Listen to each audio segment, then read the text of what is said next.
Hey guys, welcome to the show. It's Remotely Awesome. I'm Brian Carter. I'm Garrison Wynn. And in the next 10 minutes, we're going to tell you everything you need to know about business trends 2020 after COVID. What's going to happen post-COVID? Post-COVID. What's going to happen?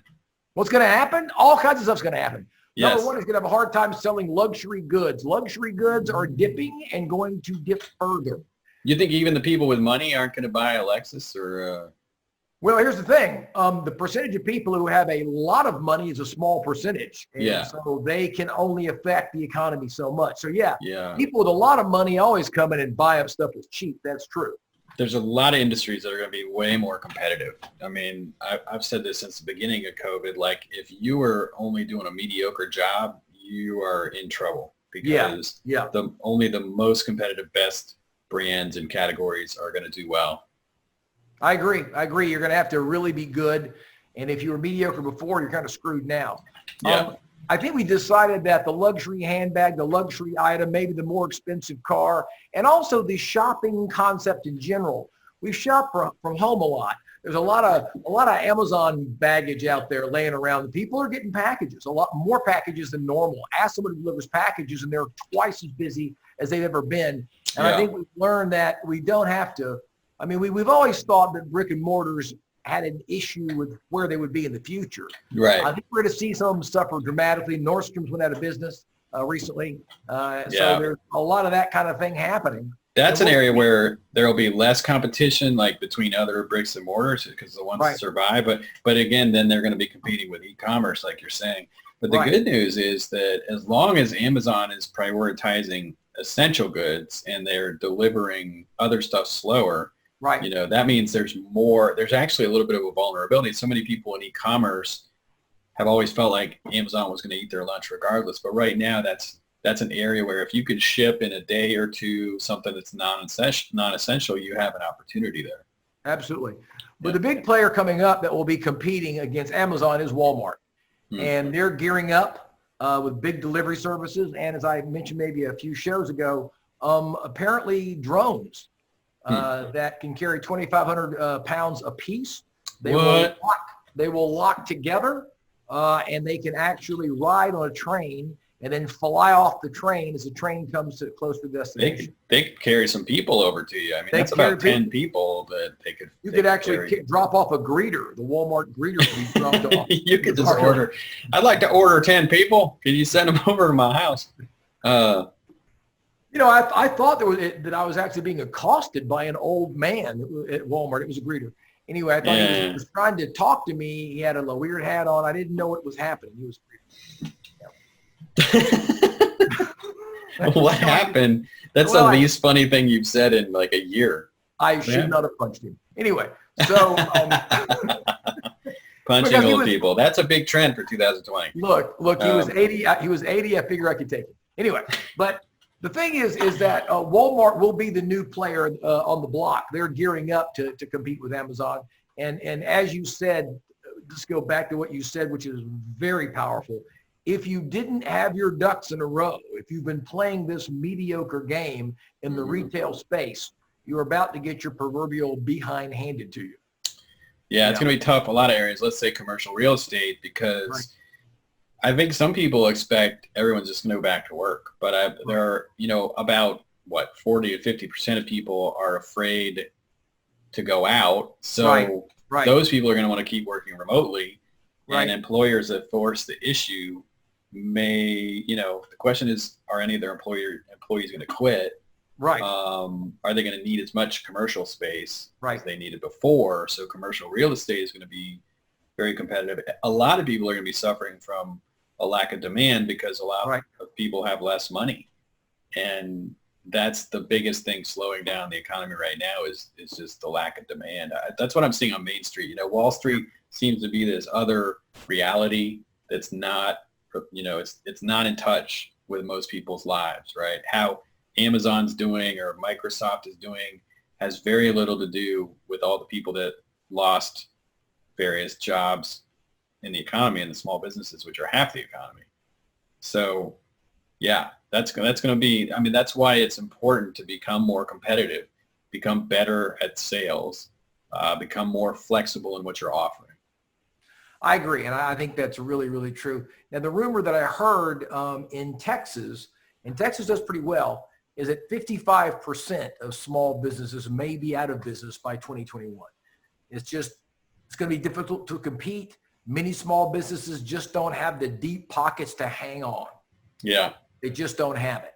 So that's something then, and small businesses employ, I think it's 41% of the entire population of the United States of America works for what would qualify as a small business. So that's a big deal. The other thing that's interesting to me, though, is companies having a hard time finding employees.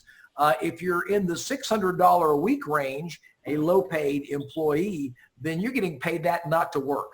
Yeah. And so if you're 24 years old, I mean, you got to have time to riot, you know. So the thing about it is I mean, you have to have time to do what you want to do. Yeah. And if you've been sitting at home and getting paid, getting back to work, if you're 24 is tough. Now, someone said, wait a second, that's going to run out. But if you are 23 years old, the future is often Friday.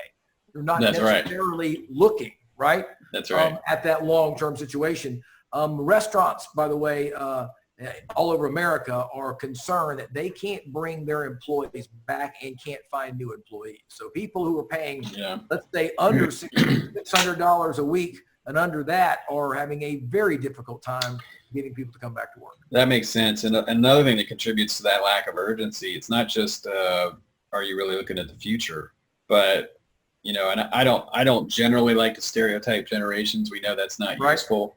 But one big pattern I've seen, and I think this just makes sense, like, you know, if you were in the greatest generation, you were in the Depression, you know that things can get really bad.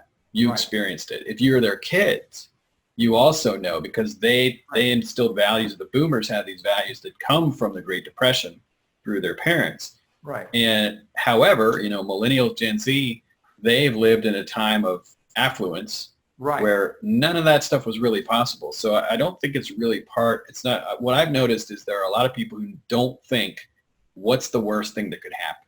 That's and then try to prevent it, which is, I mean, I'm in Gen X. We still do that. That's a big part of our psychology. But that's one reason why people, you know, younger people may not believe things can get really bad. I think that's really true, Brian. I think that and like you said, it's not impossible for them to really think that based on their experience on the planet. They've seen and heard about tough times, and they may go to great grandpa's house. If you're 23 years old, you go to great grandpa, and why is this much food exist in a pantry? Who has this much food hanging around? And that's about the Great Depression. Yeah. Anytime you go to some old person's house, that's right. I knew a lady when I was a kid, and you go to her house, and she had, like, you opened the door, you thought it was a pantry, but it went downstairs. It was a cellar of food. I mean, she had food for 400 years. It's ridiculous. Yeah, and I mean, if you're cleaning and reusing your Ziploc bags, and you're still using kitchen utensils from 30 years ago, then you'd understand that mindset. But and the way I believe, if you're cleaning and reusing Ziploc bags, again, you should change your medication. You have some kind of specific issue. That's an extreme frugality that, you know, that comes from, you know, thinking things could get really bad. So and a desire to just ingest bacteria if you're reusing bags. That's really a terrible idea. Yeah. Well, so those are some of the business trends. Is there anything that we missed out that we should add to the business trends for post-COVID? Well, we are possibly looking at 24% unemployment by 2021. That does put us in great depression numbers. It's hard to believe right now. I never thought in my life, I thought my life would be void of historical times. I thought I would just kind of limp along. But this is the stuff that you were reading books back when we read books. You know, something that it's hard to believe that we're going to have 24%. 60 million people have filed for unemployment. Right. I think that's going to go down as we reopen more and more, but it's still going to be a drag on the entire economy. People are going to have pay cuts. People who aren't willing to work hard, work extra hours, wear multiple hats are going to get fired. Yeah, that's true. You know, That's a good point. Yeah, the lack of flexibility, employees who lack flexibility are going to have a real problem. You're going to be cross-training people. People will be doing left 4 people, and they'll do each other's jobs in the department. That kind of thing is going to happen. You want to be a utility player. Like the more things you can do, the more valuable you are, the more secure your job is. Well, I've always said that when I've looked at a pile of research and try to boil it down, you know what I like to do? I like to look at a bunch of research and boil it down to a sentence, which makes Brian crazy. It's like Brian accuses me of research abuse. It usually rhymes and it's like very symmetrical. Yeah, but go ahead. Go ahead. I think that if you had to put a label on who are the most successful humans in the history of humanity, it would be the most flexible. You know, what's your level of flexibility? Adaptation. Yeah, adaptation. And so we'll see what that looks like. But to me, the weirdest thing is talking to people who can't find employees right now. You have people who say they're looking for work and people who say they can't find employees. A lot of that's happening right now. So. Yeah. Well, in conclusion, the business trends post-COVID suck. They suck. They do suck. It's very bad. Here's the trend. Look. Boom. For the record, Brian did the explosion. I know. It's like I didn't do it. And there's other people. I'm sure there are other motivational speakers going like, things are going to be great. We're all going to get through this together. You mean the motivational speakers who don't have any data? Those guys. Yeah, they're no substance guys. We're going to get this together, you guys. Let's go. I live in a van down by the river. Anyway. That guy. Yeah, the guy who has never had any other job but motivational speaker. What I liked about that, if you can Google that when Chris Farley does it, you just watch the way he continually adjusts his pants. That's the funny thing. It's his inability to manage his own pants. Breaking the table, of course, is the key moment. But yeah, he is always adjusting his pants. But a man who has poor pants management does not have a future. If you can't manage your own pants, that's it. That's I didn't realize that, but it's a great symbol of his incompetence in that. Right. He can't manage his trousers. So. If you can't manage your pants, you can't manage people. That's exactly right. That's one of those sentences. That's when I boiled it, the research down, and it's if you can't manage your pants, you can't manage people. If you can't manage your pants, you don't have a future. So, but I think it's in the most positive thing that we can say is that it's kind of like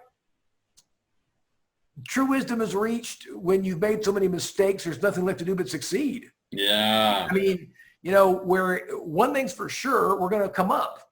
Yeah. And there's a thing about nowhere to go but up. I think that we're going to have a problem, but I think it's not going to be as bad as it was in the Great Depression. I think the more opportunities than there were then.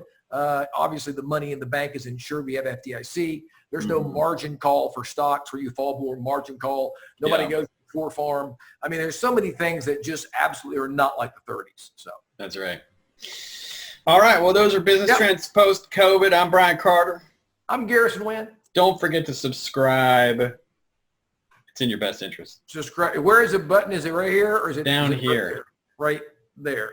It's so see where Brian is? Subscribe right below Brian. Click on Garrison's nose. No, right his there. Hair shoots up. That's really cool. I'm gonna right there. It's down there. Hopefully this part's edited out when we're all just doing all of that. See you. All right, we're out. See you in the next episode. Yeah, thank you, Brian. Thank you, Garrison. Yep. Yeah. We need to talk a little bit about we offer this thing called customized events, which is pretty cool. Absolutely. Something we'll put together, any kind of panel or series of keynotes and breakouts and all that kind of stuff. Work with your team, have them get up and do some of the speaking and all that kind of stuff, all for this remote platform. We're finding right now that a lot of people want to have their conferences, they want to have their events. So we have a situation where you can have speakers, insurance consultants, we can interview your CEO, have a panel, and actually be able to deliver that conference experience where people can be at home on their phone and be involved and participate and watch and learn. And your conference that needs to happen, sometimes they just have to happen. You got to get everyone on the same page. We can help you do that and make it worthwhile for your people. So absolutely. Yep. And we built some things in there too for interaction, because it's even more important online that people are paying attention and that they have a way to interact. It's a little bit, it's a different thing than when you're trying to do it in person. So so you can attend a conference in your underwear. It's impressive. Just don't go on camera. That reminds me of a story at the Marriott one time where a guy did show up in his underwear in a ballroom. Another story, another show. Too much ambient. He was in his underwear. All right. Well, yeah. So if you're interested in that, contact us. Just reach out and we'll work with you on it. And subscribe. You're going to see this. Press the subscribe button. Just press it. Just do it with your finger and with just the mouse or with your laptop, or just do it. Yeah. And if you have access to all the subscribers, yes, thank you. If you have access to other people's phones or computers, subscribe them without them knowing as well.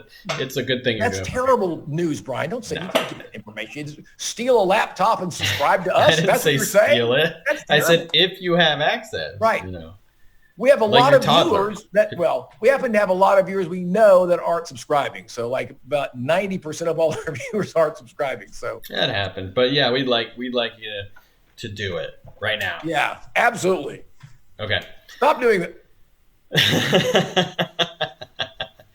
Anyway, we are out. You guys take care. Stay safe. Stay well. Thanks.